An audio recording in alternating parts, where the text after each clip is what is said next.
Estamos en comunicación con el querido compañero Roberto Feletti. Bienvenido a la mañana de Juan Domingo. ¿Estás muteado? Está muteado. Ahí estoy, ahí está. Hola, buen día. Buen día, Martín, buen día a todos los compañeros y compañeras que nos están escuchando, a todo el equipo. Feletti, mi querido amigo. Norita Lafont. Soy Nora Lafont. ¿Cómo estás, Nora? ¿Bien? Sí, muy bien. ¿Sabes por qué tenía especial interés en hablar contigo? Quiero aclarar que la agrupación Oestergel declaró a Roberto Feletti patriota al inicio del siglo. Y esto ya pasó 25 años, pero ya entonces era considerado por los compañeros un patriota argentino. El reconocimiento entrañable para mí, por lo menos a lo largo de estos 25 años no he claudicado de ese reconocimiento. Así es, eso lo sabemos. ¿Sabes por qué quería entrevistarte particularmente? Porque vos sos la persona que en su momento fue designada para parar la inflación y establecer un nuevo acuerdo con los empresarios, para establecer una forma de convivencia entre los productores de alimentos, los sistemas de distribución y venta y la población, en un momento donde ya la inflación era parte de, digamos, la costumbre argentina y la vida cotidiana. Y ante el desafío de Milei, que planteaba que iba a lograr parar la inflación, cosa que a su manera, de una manera cruel, consiguió durante unos días por lo menos. Pero también porque es importante que la gente sepa que el peronismo también tiene herramientas, y que si no las usó en ese momento, tiene posibilidad de hacerla. Me parece que sos una de las personas que más ha pensado en la práctica y en la realidad nuestra cómo enfrentar ese problema.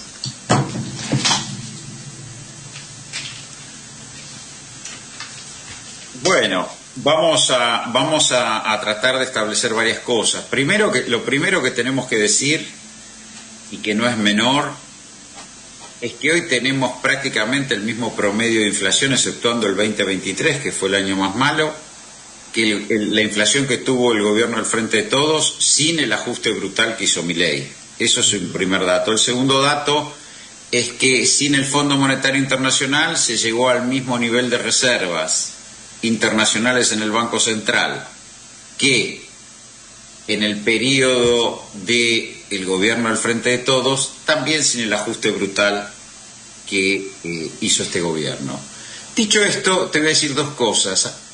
La inflación se ataca desde dos ángulos. Un ángulo de estabilización macroeconómica, en el cual es fundamental tener dólares en Banco Central, es fundamental el equilibrio del sector externo.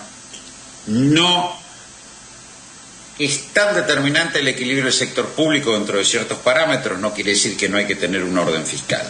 Pero vos estabilizás la economía desde el punto de vista macro cuando tenés un sector externo solvente. Cuando vos tenés atesorados dólares en Banco Central, cuando el movimiento de capitales o el movimiento de comercio es superavitario, y desde ahí ordenás la cuestión fiscal, que por supuesto la cuestión fiscal y monetaria son importantes, en tanto y en cuanto vos la compatibilices con los estímulos a la demanda. Eso es el primer dato. Desde el punto de vista microeconómico, que es el que me tocó a mí, es enfrentar dos problemas. Un problema es la presión monopólica, es decir, el hecho de que bienes esenciales como los alimentos o los medicamentos están administrados por mercados concentrados, por empresas monopólicas, y otro es enfrentar el impacto de los precios internacionales sobre los precios internos.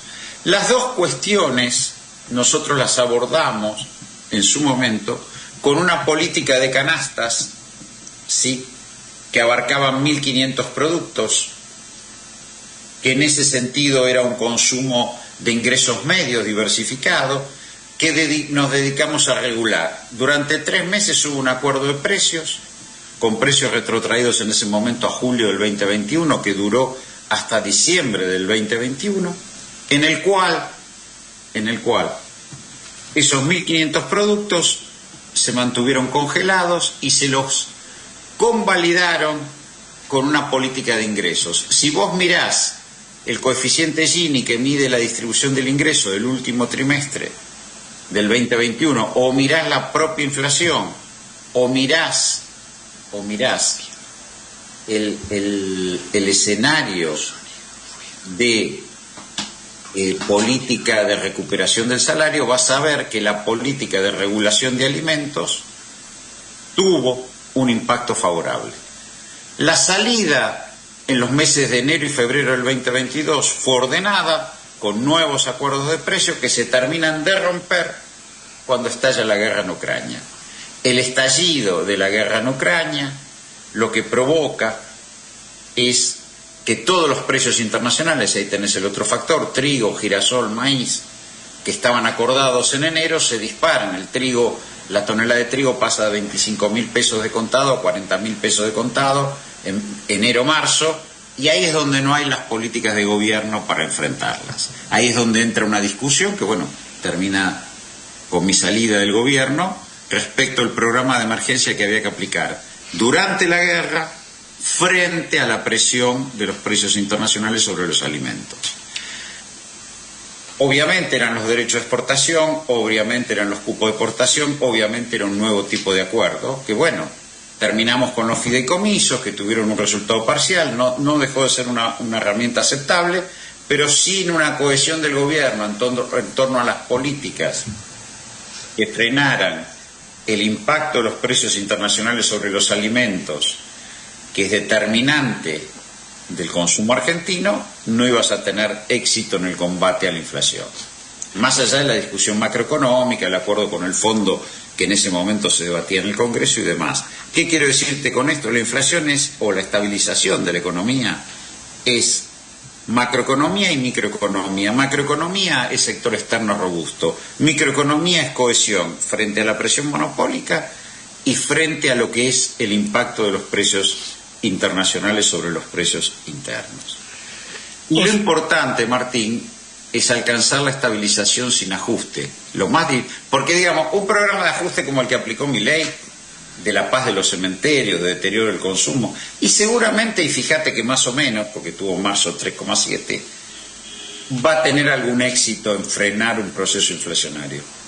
Ahora, lo difícil es estabilizar la economía con expansión, y esto es lo que fue una discusión intensa durante el gobierno del Frente de Todos y que, bueno, hemos tenido resultados negativos. A mí lo que me interesa particularmente, y en eso tengo gran confianza y por eso te citamos, no sé si se escucha bien.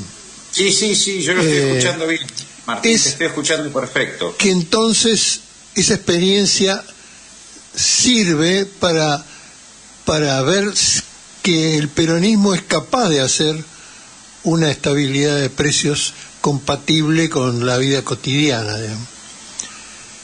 Me parece que esa experiencia es muy valiosa para cranear, para pensar, para inferir que es posible, digamos, ¿no? Si vos no regulás de algún modo una política de canastas, si vos no regulás ¿se escucha así o no? Sí. ¿Se escucha bien? Sí. Perfecto. Bueno, si vos no regulás de algún modo una política de canastas de precios, no todos los precios, pero una política, nosotros habíamos elegido 1.500 productos que se compatibilizaban con un consumo de ingresos medios diverso. Si vos no asegurás precios internos de alimentos compatibles con los niveles de política de ingresos, con los niveles salariales, no tenés chance posible, porque no hay mercado interno. A ver, el mercado interno depende que vos regules los precios de los consumos esenciales, energía y alimentos. ¿Para qué? Para que el salario pueda tener resto para la recreación, para la indumentaria, para el cambio de electrodomésticos e inclusive para la vivienda. Si eso no pasa, transformás al trabajador en una economía de subsistencia. La economía que eso fue también lo que le pasó al Frente de Todos. A pesar de crecimientos importantes en el 2021 y 2022, la participación del salario en la economía tendía a estar por debajo de los estándares peronistas. Si vos no asegurás una regulación de precios sobre consumos esenciales, no hay salario que alcance, no hay paritaria que aguante. ¿Por qué? Porque si yo, productor, comercializador, empresa alimenticia, me es indiferente vender en Argentina o vender en el mundo al mismo precio, bueno, los trabajadores argentinos no ganan a precio internacional. Bueno, esas discusiones que fueron claves en el primer escenario, los primeros 12 años, lo que se conoció como la década ganada, esas discusiones fueron centrales. Cómo compatibilizar expansión de la economía con una política de ingresos sustentable. Y esto fue lo que se discutió en el gobierno del Frente de Todos, sin éxito, quiero decir. Pero me parece que es fundamental pensar dos cosas: que la estabilización económica no se consigue desde el ajuste fiscal, se consigue desde un sector externo sólido. Y el propio gobierno, en la desesperación de Caputo en recurrir al Fondo Monetario Internacional a partir de enero de este año, porque perdía dólares, mostraba que no estabilizaba la economía a pesar del ajuste fiscal, porque la inflación de marzo fue 3,7. Entonces, esto me parece que es central poder debatirlo y poder discutirlo. Yo te agradezco mucho todo este comentario y toda esta experiencia tuya, porque sabemos de tu integridad, de tu conocimiento y de tu estudio sobre la experiencia, ¿no? Ricardo Plazaola quiere agregar algo. Y Horacio también, sí.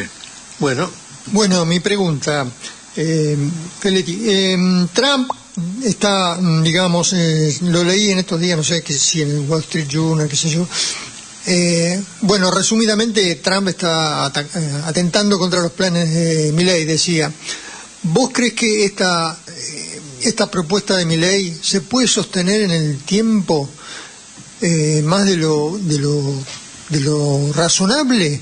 Porque las importaciones siguen creciendo y las exportaciones siguen decreciendo. ¿Qué puede pasar a tu juicio, Feletti? Mirá, los próximos 6 meses como mucho vamos a tener una suerte de estabilización sostenida por la plata del Fondo Monetario Internacional. Uh-huh. El apoyo del Fondo Monetario Internacional le va a permitir seguir con un proceso de valorización financiera, de bicicleta financiera, ingreso de dólar barato contra tasa de interés alta, van a tener un parate económico y van a tener cierto nivel de estabilidad hasta que esto nuevamente, como pasó a principios de este año, empiece a crujir. Desde el punto de vista de la política económica de Trump, yo creo que Milei choca de frente contra la política económica de Trump. Es decir, Trump comprende que Estados Unidos no puede seguir sosteniendo el desequilibrio presupuestario y el desequilibrio del sector externo emitiendo dólares. Que la política que aplicó Obama de facilidades cuantitativas, de una fuerte expansión de la emisión monetaria para bajar la tasa de interés y resolver la crisis de las hipotecas, eso no es repetible.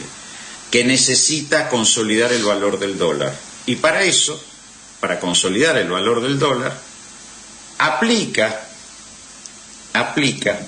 restricciones al comercio exterior y también aplica una discusión interna sobre la tasa de interés.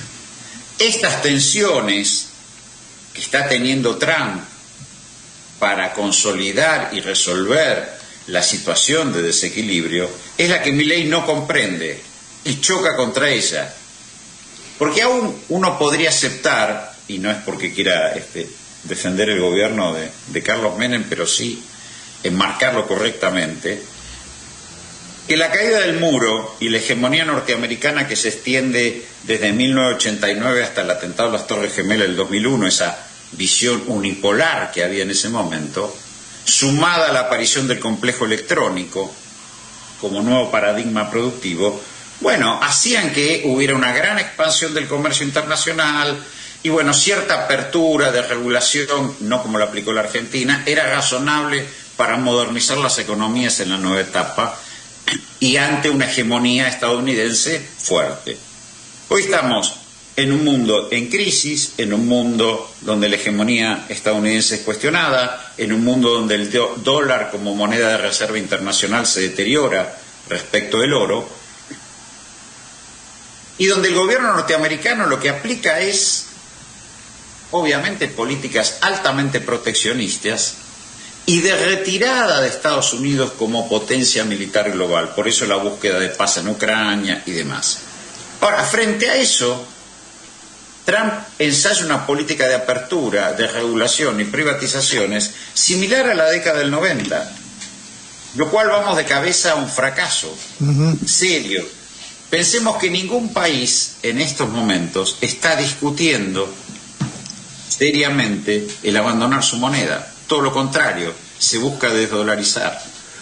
En función de eso es que vamos a un escenario antes de fin de año, la discusión es si serán las elecciones o no. Y la palabra mágica es elecciones, ¿no? Y crisis. Bien.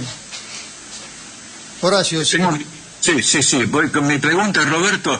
Cuando describís la discusión en la interna del gobierno económico en su momento, quiero saber esto.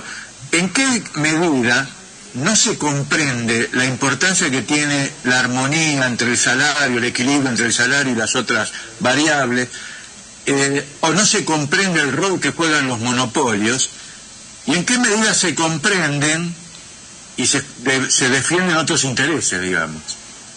Bueno, el gobierno al Frente de Todos, como toda coalición, fue un gobierno de coalición donde se integraban las distintas vertientes del peronismo, y digo lo que me tocó vivir desde dentro y desde fuera. Ese gobierno planteaba distintos modelos alternativos. En muchos casos, lo que se dio en llamar, yo no quiero criticar otros funcionarios que tuvieron el gobierno, incluso que son compañeros, son posiciones políticas, no hablamos de personas. Lo que se conoce genéricamente como modelo desarrollista, en que era posible intentar un modelo de expansión industrial sacando competitividad del salario, es decir, con salarios relativamente bajos, competitivos en el mundo, fue una discusión en el seno del gobierno. Se pensaba que íbamos a tener energía barata provista por vaca muerta, y se pensaba además que íbamos a tener salarios baratos que venían heredados de Macri, ya hecho el trabajo, digamos, desagradable. Entonces, con dos vectores de competitividad, energía y salarios, estaban dadas las condiciones para una expansión industrial, porque sí era un proyecto industrial, no primario como el de Milei. Y bueno, cualquier discusión, y desde ahí se ordenaba la discusión por la deuda, el fondo. Cualquier discusión de recuperación de salario era una discusión mal vista. Cualquier discusión que implicara un límite al manejo tarifario, que al final se termina perdiendo, se termina no haciendo nada, era mal vista. Es decir, era una salida exportadora industrial con competitividad en la energía y con competitividad en el salario. Recordemos que la competitividad del salario es algo que históricamente siempre el peronismo vetó. No puede haber industria con salarios bajos. Bueno, estas fueron las discusiones en el seno del gobierno. Claro. Roberto, sí. Claudio Orellano, ¿cómo te va? ¿Cómo te va, Claudio? ¿Cómo andas tanto tiempo? Bien. Bueno, bien. En la Argentina nadie puede estar bien con este gobierno. Lo que yo pensaba el otro día sobre Massa, particularmente, ahora que está la interna bonaerense y toda esa historia, cuando muchos de los nuestros calificábamos a Massa de traidor, ¿no? Y decíamos el empleado de la embajada y todas esas cosas, ¿no? Massa terminó siendo ministro de Economía y prácticamente manejando el gobierno de Alberto en el último año. Consiguió tener acuerdos con Rusia y China e incorporar, si era presidente de la Argentina, a los BRICS, ¿no? ¿Qué nos hubiese pasado si teníamos a Massa presente? Estuvimos a 3 puntos, ¿no es cierto?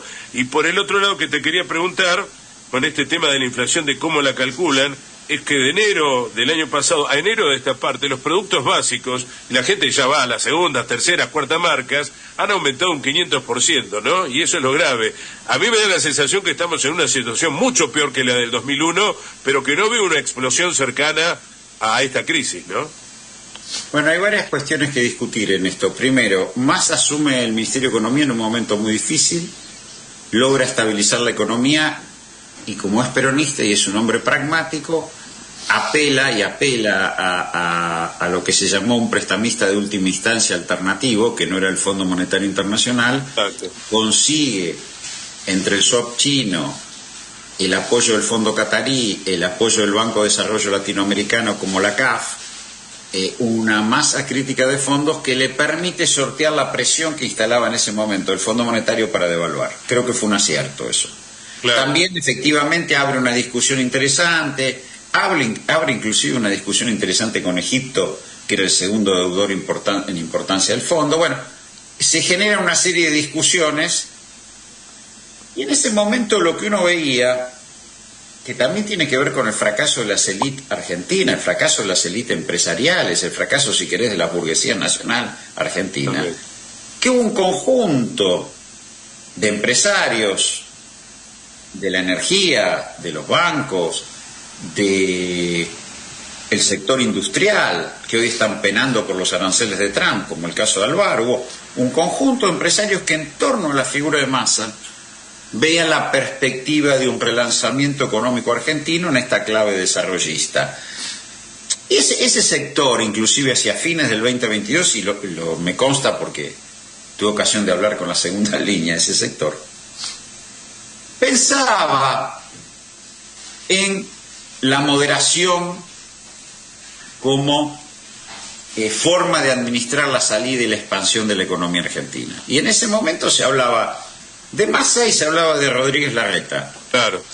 Nadie, es decir, había un desplazamiento efectivamente de los liderazgos de Macri y Cristina, sí, estaba puesto. Nadie pensaba en Milei, Bullrich la consideraban una cosa marginal, y se pensaba en una convergencia, si querés llamarlo la la ancha avenida del medio, lo que fuera, de un gobierno moderado, proempresario, que conformara este bloque empresarial, que se iba a tener la energía barata, que iba a tener cierto nivel salarial no importante, y que eso le iba a dar competitividad. La conformación o la legitimación política de ese bloque iba a ser figuras políticas que estuvieran en un escenario Massa, con Rodríguez Larreta, incluido lo ponían a Lustó. Digo, este escenario fracasó completamente. Claro. Eso muestra la incapacidad de las élites argentinas. Claro. Es decir, un ejemplo palmario del fracaso de las élites argentinas fue el gobierno de Macri. Un gobierno que tuvo un apoyo internacional enorme en plata, del sector privado y del fondo. Era uno de ellos. Claro. Un líder que tenía cierta legitimación electoral y no pudo pasar de la primera vuelta. Es cierto, es cierto. Eso. Bueno, después vuelven a hablar, dicen, bueno, ahora, y me consta porque he hablado, y no quiero nombrar empresas para no... Digo, No, está bien. bueno, tenemos el vector de competitividad que da vaca muerta, por primera vez la energía no va a ser una restricción para el proceso industrial. Bueno, el nivel salarial habrá que irlo mejorando, pero lo importante es que haya pleno empleo, que es cierto, el gobierno del Frente de Todos se va con un desempleo bajo. Y bueno, con todo eso vamos a ir negociando con el fondo, hay que ver quién gana en Estados Unidos. Bueno, eso terminó, o sea, que yo tenga una lectura equivocada de eso está bien. Ahora, importantes sectores, importantes empresas del país, digo, muestra también el fracaso de las élites argentinas. Claro. Cuando hablas de la élite argentina, Roberto... Un proyecto viable. Perdón, siquiera, cuando hablas... Perdón, ni cuando los hablas de élite brasileños, ni los argentina, chilenos, digo... Claro. Cuando hablas de la élite argentina, hablas también de la dirigencia tradicional argentina, el fracaso de la... Obvio. Claro, Pero mira el sector agropecuario. claro, Está penando una pérdida de rentabilidad enorme. claro. Está bien. Y Está Roberto, bien. Y coquetea Roberto, con Villarroel porque no le queda otra. Digo, pensemos, y Villarroel se viste de gaucha. Digo, pensemos que estamos rayando en cosas que no... Sí. Ni que hablar del presidente, ¿no? Pero Ni digo, que quiero hablar. decir, Quiero decir, vos, hoy, las élites argentinas, el sector agropecuario está en riesgo otra vez, como pasó en la segunda mitad de los 90, de un takeover de sus campos. Ajá. Y las empresas industriales argentinas, me refiero al Grupo Techín, a Loar, me refiero a las empresas que están en la UIA, también están con riesgo de takeover, de que una compra hostil de sus empresas por pérdida de rentabilidad. No es que esto se va a ver en los próximos 6 meses. Claro. Uy, Dios. Roberto, para vos, la raíz de ese problema, de ese fracaso, ¿es de índole teórica, doctrinaria, ideológica, o hay una mala praxis cuando llega el momento de concretar las políticas? Y me parece que hay una visión. A mí me tocó ser secretario de Estado Nacional 2 veces, ¿no? Una cuando fui viceministro de Economía entre el 2009 y 2011, y otra cuando me tocó ser secretario de Comercio 2021-2022. Había pasado una década entre que fui una vez y que fui por segunda vez, habían pasado 10 años. El empresariado que yo no conocí en el 2011 no tenía nada que ver con el empresariado del 2021. Había habido un cambio, evidentemente el gobierno de Macri forzó eso. Era un empresariado que parecía que no le importaba nada. El del 2011 discutía y preguntaban con razonabilidad, che, bueno, pero la paritaria, che, bueno, pero la energía. Este quería cobrar lo más rápido posible, recuperar. Entonces, yo creo que el problema de la élites argentina es una falta de conducción política seria.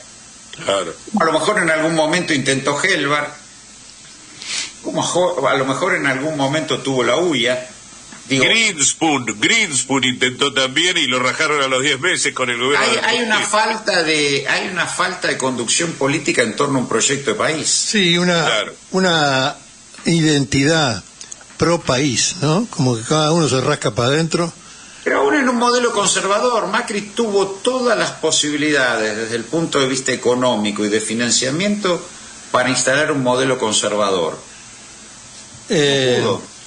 Roberto, te agradecemos mucho esta entrevista, nos sirvió mucho, No, por favor. nos ayuda a pensar, te vamos a volver a molestar y te agradecemos, cuando quieran. te agradecemos enormemente todo lo que nos volcaste hoy. Bueno, y Fuerte yo te abrazo. Gracias a ustedes por el contacto. te Un mando abrazo a saludo. Roberto. Roberto, te Chao, mando un Roberto. saludo.